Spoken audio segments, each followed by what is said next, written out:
What is up, YouTube? Zen Rahman.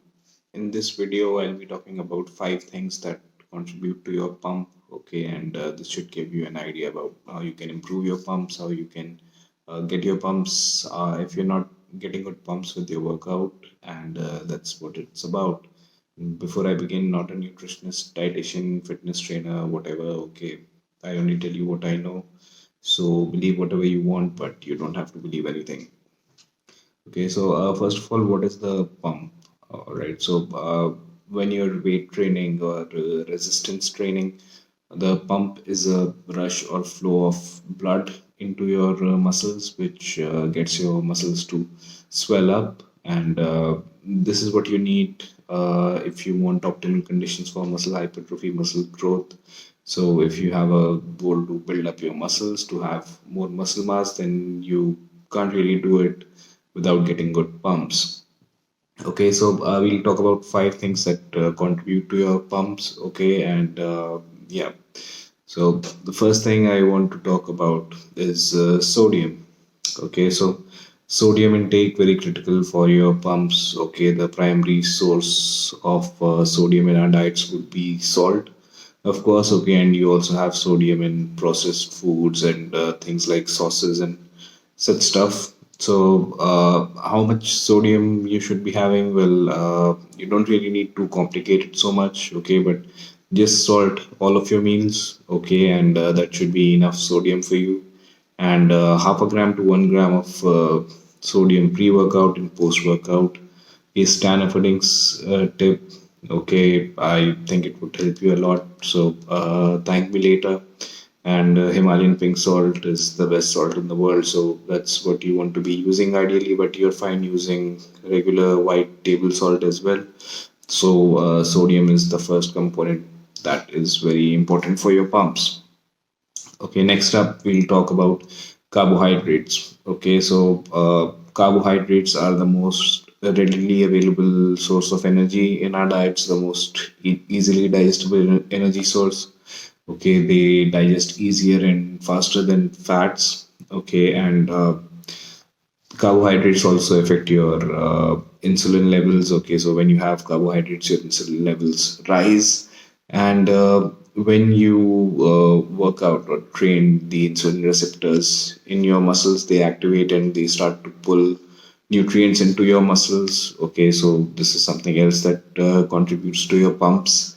And yeah, so you need to have a good amount of carbohydrates so that you get good pumps. Carbohydrates are also converted into glycogen, which is a form of glucose that the muscles store for fuel. And when you work out, your muscles burn this glycogen for fuel.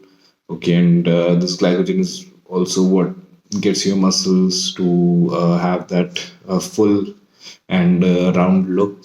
Okay, so the glycogen, of course, is also a critical source of fuel if you're training, if you're working out, and this is why carbs are essential, and they do contribute to good pumps.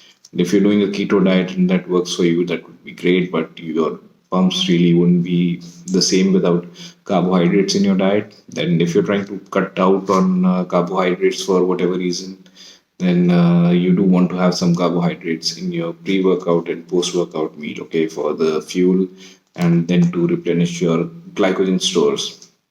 Okay, so carbohydrates are the second component that contribute to your pumps that we are talking about, and I've done a video earlier about insulin and how insulin regulation contributes to your workouts, how it affects the way you train, and how your insulin is generally regulated when you ingest carbs or when you work out. So I will add it to the insulin to this video so you get an idea about that.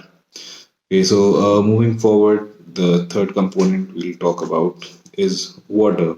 Okay, so water very essential if you're focused on your fitness. Okay, if you have fitness goals, if you work out, if you train hard, if you sweat a lot. Okay, so you need to be having enough water, and again also to process all the sodium that you would intake in an effective way.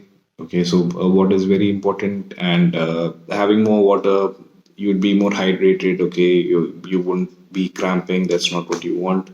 when you're working out. And again, the muscles pull water into them, okay, when they need it, and the glycogen in the muscles, it stores water. So water is something that you need for your workouts to be optimal. Okay, and we talked about salt earlier. Salt is an osmolyte, okay, which means that it is a substance which draws water into your muscles.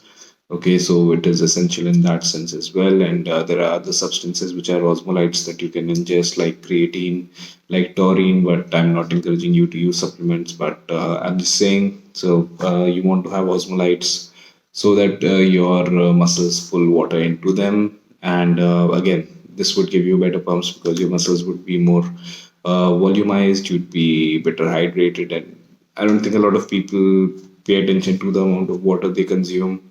Okay, a lot of people, I'm sure they don't drink water at all, maybe just half a liter a day because why would you care about water? Okay, people in general, I don't think they think a lot about water and the amount of water that they are having. But if you're trying to live a healthy lifestyle, be into fitness, if you're training hard, I would want you to have at least 4 liters of water a day. Okay, that is the minimum that you should be doing if you're working out, if you're trying to be healthy. And of course, water has a lot of benefits, but it would contribute to your pumps. Okay, like I said, you want to be hydrated, you don't want to be cramped, you want water in your muscles, okay, to give you good pumps and give you good workouts. So, water is the third element we'll discuss that contribute to good pumps.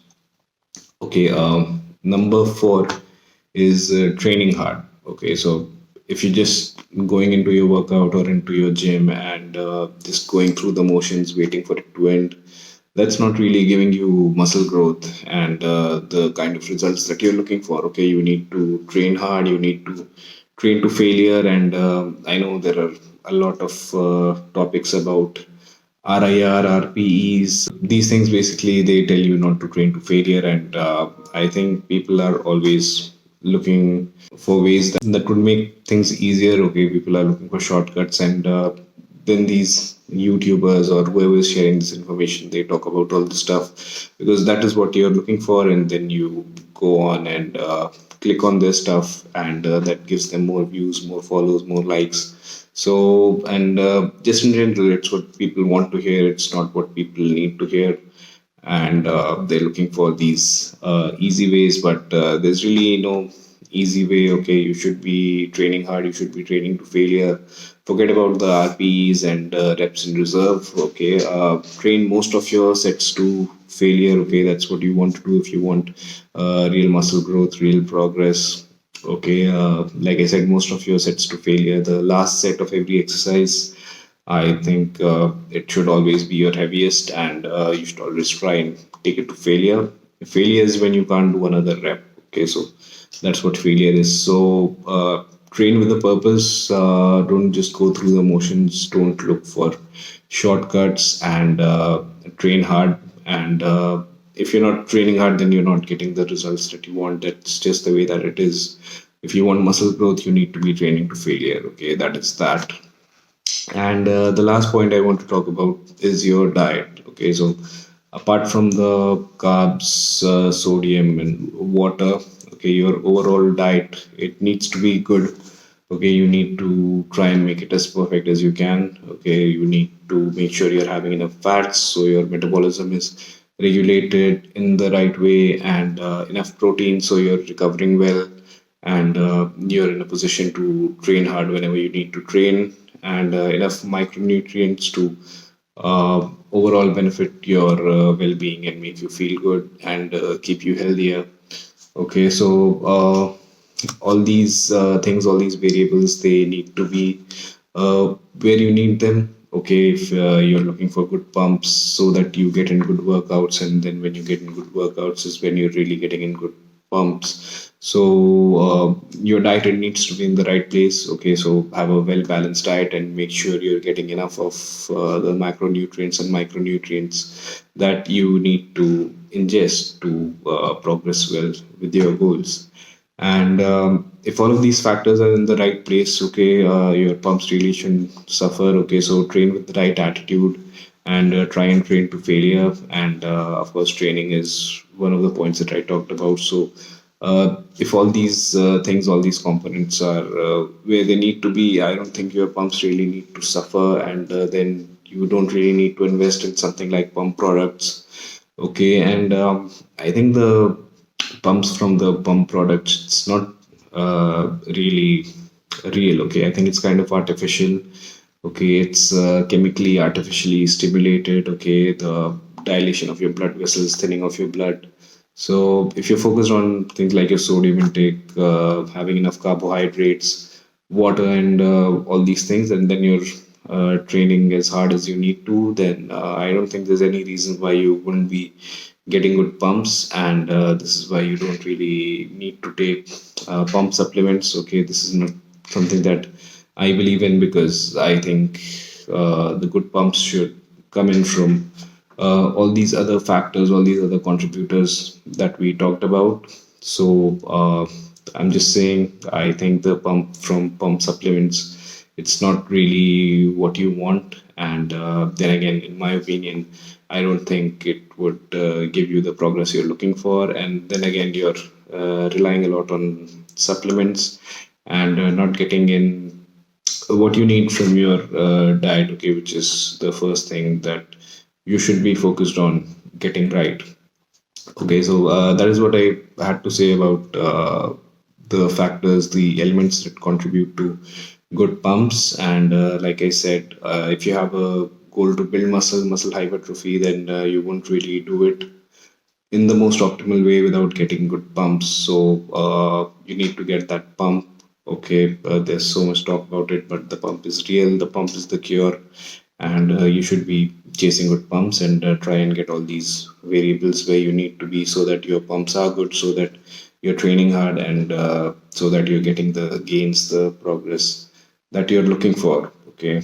Right, so that is what I had to say about the pump and factors that contribute to it. So let me know what you thought about the video. I hope you take some good information from it and you can apply it and improve your pumps. And like the video if you like it, share it, subscribe to my channel. Thank you for watching, and I will see you next time.